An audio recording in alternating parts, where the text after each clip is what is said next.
the challenge, the opportunity to connect. The 1960s, a time of imagination and change, a time of anger and fear. The 1960s, a program called Challenge. Good evening, ladies and gentlemen. Looked at our connections, our divisions, through the lens of faith. Nearly 60 years later, during these challenging times, we'll take a new look at our divisions, our connections, in a new program called Challenge 2.0. If you stop for a cup of coffee, even at a fast food outlet, you've spent more than 700 million people earn in a day on this planet. Add a pastry to your purchase, and you've spent more than 7 billion people can spend. The American lawyer and journalist Alfred Henry Lewis once asserted that only 9 meals separate civilization from anarchy, yet 4 in 8 is declining. In this episode of Challenge 2.0, we welcome travel writer and activist Rick Steves, who has traveled and documented both great cultural treasures and great poverty in his work. We have asked him to share his perspectives. That essentially boils down to the issue of hunger and hope, and that's been a subject that you have really focused on and are continuing to focus on, Rick. Thanks first so much for being here, and thanks for sharing your thoughts on that. As I recall, you're starting one of your programs right here in Seattle, and you're doing so with a very distinct purpose of drawing a contrast between what we assume are sort of the necessities of life and what the reality is elsewhere. What contrast have you observed? Well, first of all, when we decided to do a show about structural poverty, why is half of humanity trying to live on $5 a day? Why are there 700 million people trying to live on $2 a day when we've got such a huge amount of wealth and such a big gap between rich and poor? And for me, with my gig in public television as a travel teacher, I love to take areas that are really important, that smart, curious people would be really steep on the learning curve, and then take them there through travel. It's a beautiful teaching opportunity. So I had the gumption to take this dream that I've had ever since I've done the walking on the garbage dump in El Salvador with all these people scavenging 30 years ago, and recognizing there's a reality here that we've got to grapple with. I finally, perfect storm of things, now is the right time to do this. So we've made this TV show. And I have that awkward thing of being a privileged white male American. And it's just, you just kind of cringe when you see rich white pop stars, you know, Oprah, Rick Steves, Bono, all these people down there with these darling little, you know, kids that are desperately poor. But I don't think it should make us not able to grapple with the problem. But I really wanted to make it clear that I recognize how privileged we are. And I don't have the solutions. I just recognize there's this grotesque gap. You mentioned on the garbage dump. I think you operate on an intellectual level in terms of how do I teach people about this, how do I make some points, but I know that also touches you on an emotional level. Tell us a little bit more about that example and what your heart reaction was when you encountered that for the first time. Well, I went down to Central America way back in the 80s when it was kind of the young backpacker liberal thing to do, is go down there, Sandinistas, Contras, all that. And I remember thinking, Jeff, that I just didn't have the bandwidth to grapple with this, and I intentionally didn't know anything about it. And then I said, no, it's not right. I got to go down there and learn about this. So I went down there, and that was really what lit a political fire in my belly, to see this, to realize how wrong I had been, how wrong I had been about relations between the rich world and the poor world. I realized there's structural poverty. There's not just poor people. There's rich people and rich people are keeping the poor people poor. It's intentional. This is really a radical thing to grapple with. There's trade policies designed to keep poor people poor. If you live in a developing world country and you grow peanuts, you can't export peanut butter. You got to export raw peanuts so somebody else can make the serious money. If you grow coffee beans, you'd love to roast them and sell them roasted, but you'd make too much profit. So the trade arrangements are such that it's more viable for you to export your raw materials unprocessed. That to me is an example of structural poverty. There's many examples of structural poverty. There's cash cropping. In a free market, and America fights the free for the free market like it's sort of an ethical crusade of ours. In an unbridled free market, if my cat has more buying power than your child, my cat gets the tuna. I'm sorry, get out of the way. And that's a little kind of metaphor about the reality between the rich world and the poor world. And that comes with land. And to me, fundamental is land. All these problems, the Holy Land and Central America and so on, so much of it boils down to just simply land. We need enough land to grow our rice and beans, to live our lives. And in Central America, with a free market, if there's an elite and they want the land, they can buy it. And you take that to the extreme, and you get to the point where there's an oligarchy of a few elite families that own virtually all the arable land. And peasant farmers have the option to go up into the hills and use the stony land or work on the plantation for plantation wages. You take it to the extreme, there's not enough food grown in that country to be consumed locally because any rich guy that owns land doesn't want to grow beans and rice to feed the local people. You want to, if you got to have a bit of business sense, you're going to grow fancy stuff to export north to America. You're going to grow beef, your coffee, fancy flowers, stuff for export. And then you make a serious return and you can be a proper elite in that elite world.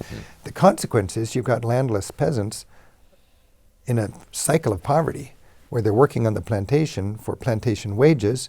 There's no locally produced food to buy, so they end up buying food in tin cans brought down from the United States and sold in the commissary on the plantation. That's a very, very vicious cycle of poverty. And the more I've traveled, the more I've seen that in action. And I just like to teach about that. So we went down there and learned about that and incorporated it into a show. We hear a lot of statistics in terms of increased agricultural output, improved health care that's available throughout the world. But I believe, in fact, the statistics tend to indicate hunger is increasing rather than decreasing. Is that true? And how does that connect with what we were just talking about with structural poverty? Because what I was just talking about is kind of gloomy. Yeah. But the show and my message and what I learned is actually much more filled with hope. In fact, the show is called Hunger and Hope. A lot of people in the wealthy world, I find, are kind of subconsciously looking for an excuse to say, no, it doesn't work. It's just too much. It's wishful thinking. We've spent a lot of money, and look what, we just got more poor people than ever. If you feed them, they'll just have more kids. All this kind of outmoded thinking. In reality, we've been doing great stuff. In the last generation, extreme poverty. And by the way, there's poverty, half of humanity living on $5 a day. And there's extreme poverty, 700 million people living on $2 a day. Extreme poverty, $2 a day, 700 million people. That can be targeted. That can be overcome. And you can do it because you love your neighbor, or you can do it because it'll make the world a more stable place. Doesn't matter. Just we can do it. Now, if you look at the trajectory, in one generation, extreme poverty has dropped by 50%. Just in the last generation, from 2 billion people to less than 1 billion people. It got down to about 700 million and is looking really good in the whole United Nations, and this initiative to overcome hunger and poverty was just on a roll. And then in the last few years, it's ticked up a little bit because of climate change and because of conflict. And overall, it's still looking good, but there's a disconcerting trend right now. And that's what I wanted to raise awareness about, and I wanted to tie it in with the practicality of development aid. America really matters. I was down in Guatemala a couple months ago when the newspaper headline in Spanish said, President Trump cancels $400 million of development aid to Central America. And that's news in the United States. But if you're down there with small family farmers and with NGO workers from the United States that are dedicating their lives to help people develop smartly, and you see the disillusion on their face, they just feel like the rug's been pulled out from under them. And at the same time, we're all moaning about all these immigrants trying to get into our country. And I can see down there, people don't want to immigrate. They want to stay there and work. They want to get in on the global economy. They told me we want to work and export. Very often when we hear about these stories, there's the aspect of what's right, but you also get the response of, people that don't see the poor or people in other countries as their neighbors, and the response is, well, why should I care? We have problems in this country. What do you say in those situations? What would be your response? Well, I care because I think of everybody as children of God, and we're all equally deserving and precious. You know, if I never traveled outside of our country, I would think differently. It's easy to dehumanize people. I think you can address and frame this issue in a way that the people that don't care about love your neighbor will see the practicality of it, because it'll make our world more stable and more safe, and it'll make it much more comfortable to be as wealthy as we are. I've traveled enough to know that even if you're motivated only by greed, if you know what's good for you, you don't want to be filthy rich in a desperately poor world. It's not a nice place to raise your kids. Even if you can afford to barricade your family behind designer fortifications. It's not a comfortable environment. It's not success. You go down to Central America, there's an armed guard in front of every pharmacy, in front of every bank, and in front of every hotel. I don't want to live in a world like that, even if I'm rich enough to be one of the elites. There's enough money for us to have rich elites and still have this sort of dignity where you don't have angry poor people. So I'm framing that not in a love your neighbor kind of way, but it's better for you, it's better for your children if you don't have angry people south of your border. And it's very realistic to make a difference. And we talk about that in the show, Jeff, when you just talk about soft power. And we'll mention that your program is on your website, ricksteves.com, and an excellent resource for people to go on and get more information, as I suspect you'll be stimulated by watching our discussion. You've talked about the 3 C's, conflict, corruption, and climate change. I'd like to hold climate change, because as a meteorologist, that's near and dear to my heart. But taking the first 2, corruption and conflict, and we might add another C, colonialism, expand a little bit more on how that plays into this situation that you've encountered in so much of the world. Well, they say as we continue to make progress against extreme poverty and hunger, the only hungry countries in the future will be countries racked by conflict. And most of those would be in Africa. So it's those areas. When you think of the tragedy of conflict, not just people killed in the conflict, but it disrupts the whole economy, and it stops the institutions of that society. And you get a brain drain with people that are really well equipped to do something, and you get the wealthy world less inclined to invest in that country. It's bad on all accounts when you have conflict for development. So conflict is a tragedy when there is hope to overcome hunger. And when you think about corruption, it's heartbreaking. I was just in Guatemala, and you've got this elite, and you've got a government that is corrupt and in the pocket of the elite, and then you've got the legal system, and you've got the military all working on the same team, and you've got it supported by their international corporations and foreign policy from the United States.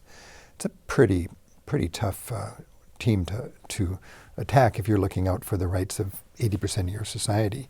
Well, if you're looking out for what's good for indigenous people, if you're trying to understand that in Guatemala, you got the worst stunting anywhere on the planet, meaning children that didn't get adequate nutrition in their first 1,000 days, who are then underdeveloped and underperforming for the rest of their lives.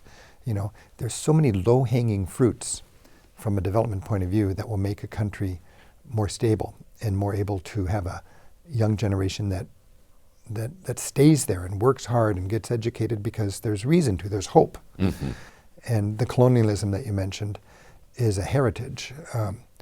You know, you go to I've just been recently in Central America, and you look at these magnificent temples that are pre-Columbian, and you realize that the poorest people in those countries today are the descendants of the people who built those temples.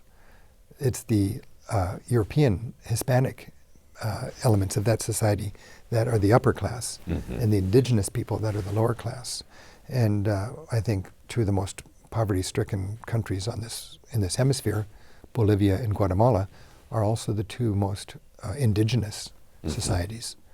And there are a lot of elements of their history and their culture that have been at least ignored or we're not aware of in terms of their accomplishments in Central and South America and in Africa too, for that matter. Of course. And then the reality that if you happen to speak an indigenous language in a country like Guatemala, they provide education in Spanish. and there's no accommodation for people that don't speak Spanish. But it's fixable. That's the exciting thing. The corruption and the conflict is also related to the gang problems that are plaguing Central America now. When I went down there in the 80s, that was not registering. It was really people organizing for land rights, and there were civil wars, and there was international corporations, partnering with governments to keep people down, and that whole left-right dynamic. Now, there's less of that liberation theology kind of stuff, and there's more of just this gang violence. And I walked with former gang members in the most poverty-stricken and dangerous barrios in Guatemala City. And former gang members who are now working with NGOs, dedicating their life and their livelihoods and careers to helping stop young men in Guatemala from joining gangs, giving them hope. And they need a family. They need a reason to work. They need love. They need respect. They need dignity. And they find those things one way or another. You can find it in institutions and in family, or you can find it in gangs. And if there's no civic institutions, if there's no family, if there's no reason to work within some sort of a system that rewards the work, young men get the dignity, they get the respect, they get the money, they get the love, they get the camaraderie by joining gangs. I think there needs to be a little bit of empathy and patience and love on both sides to deal with this. But it takes concerted effort, it takes priorities, it takes money, and it's a complicated challenge. Speaking of money, you've talked about what is going on within societies to try to help that. There's also the issue of external aid, foreign aid, and that has actually been declining, has it not? I don't know if it's declining or not, but I think the public awareness of the importance of it is not where it should be. And I think we are saddled with a lot of caring, smart Americans that don't realize that aid is different today than it was a decade or two ago. Old aid was well-meaning, but it was counterproductive. It created dependence. And after a generation of us going to fundraisers and helping Love the Children programs and everything, you realize these societies are just the same as ever. You fed the kids, but you didn't develop. And New Aid is so smart. New Aid understands if you just dump bags of rice on the dock, from the United States, you're going to bail out your American farmers, you're going to enrich some shipping companies, but you're going to demoralize farmers in that community who will stop planting, and they're not going to develop. What you need to do is design it where you have an incentive for farmers to plant locally and to do it smartly.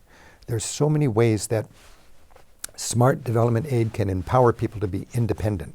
Smart aid makes people independent, and today's aid is smart. And a lot of American developmental aid empowers not corrupt governments, but it's very carefully given to local NGOs that are in tune with the local culture and that are responsible and that really know how to create progress through independence through development. Does that play into the issue of soft power as opposed to hard power then? If power is designed to make us safe, I think we have to make smart investment choices about what will make us safer. And yes, if there's reason for people to have a fair shot at the whole globalized economy, if we can invest in that, I think that's soft power, and I think that'll make the world more stable, more prosperous, and more safe. And I'm just really frustrated with our inability to look at how we exercise our power. Let's say we want to be dominant. Let's say we want to be the safest country. Let's say we want to protect our wealth, because that's the truth. That's who we are. How are we going to do that? We spend $700 billion a year, $700 billion a year on hard military power. Okay, I agree we need a military, but at what point would we get more safety and more bang for the buck by taking some of that investment in hardware, military hardware, invested in soft power? And the illustration I make, Jeff, is that for the cost of one extra soldier in Afghanistan, you could drill and build 100 wells in 100 thirsty communities. Now, you're not going to do that because you care about people. You're not going to do that because every day all the moms in that village have to walk across the county, walk 3 hours to get their water. You're going to do it because you want to be safer. And for that community have a well, now all those moms walk across the street, across the square instead of across the county. And they can stay home with their kids, they can work more on the farm, they can nurture their kids, they don't have to abandon their kids to hateful forces that want to teach them that this is not fair. So I'm just saying from a soft power point of view, what's it worth? One extra soldier or 100 villages, once thirsty, now with healthy running water, where all the moms every morning walk across the square, and when they pump that beautiful life-giving water, and if you've ever been in a dusty, arid, poor country and you see that water coming out and you feel it, and they pump that water, what are they going to think? They're going to think, God bless America. God bless America. That makes us safer. Now, a lot of us would do it because it's the right thing to do. But let's just say all you care about politically is to make us safer. That's soft power.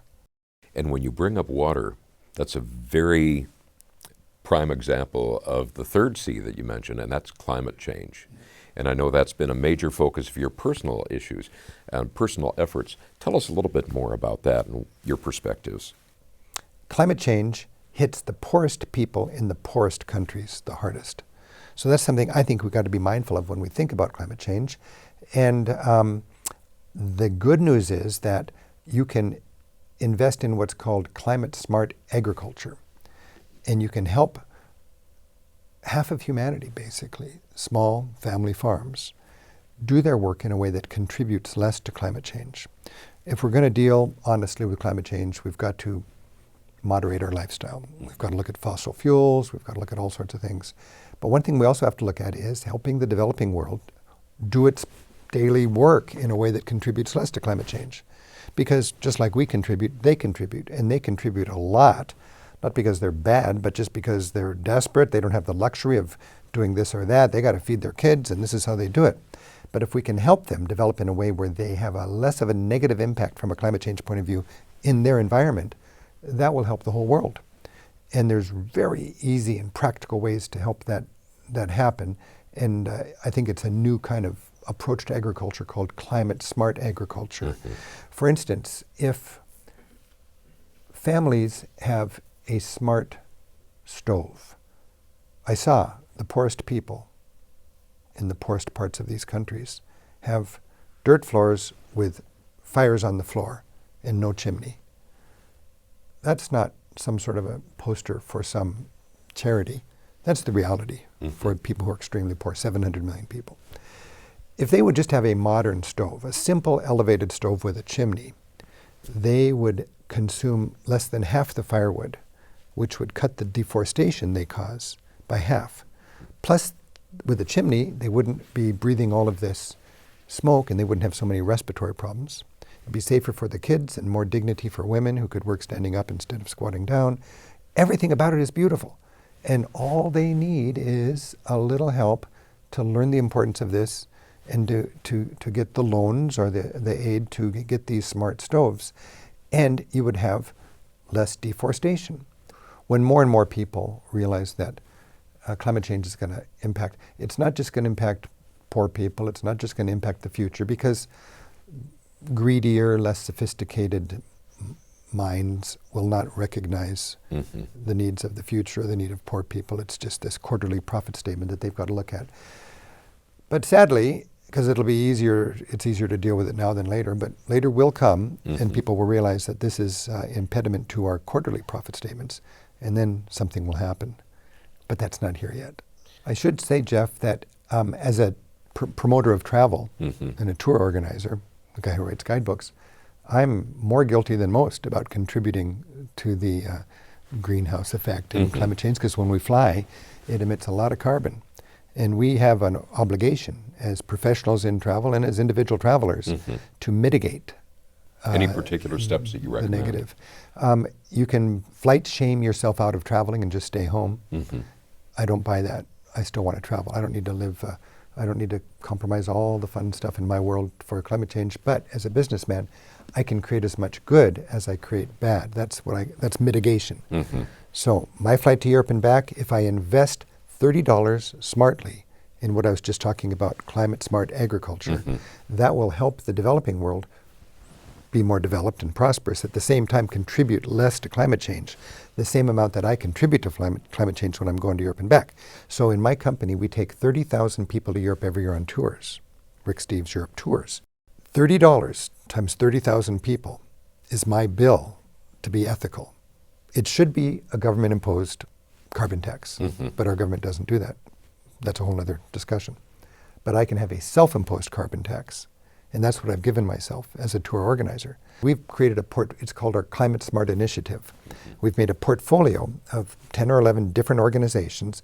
We've given them a total of $1 million to invest in this in a way that, in a hard-headed, pragmatic, solid way, will create as much good as we create bad.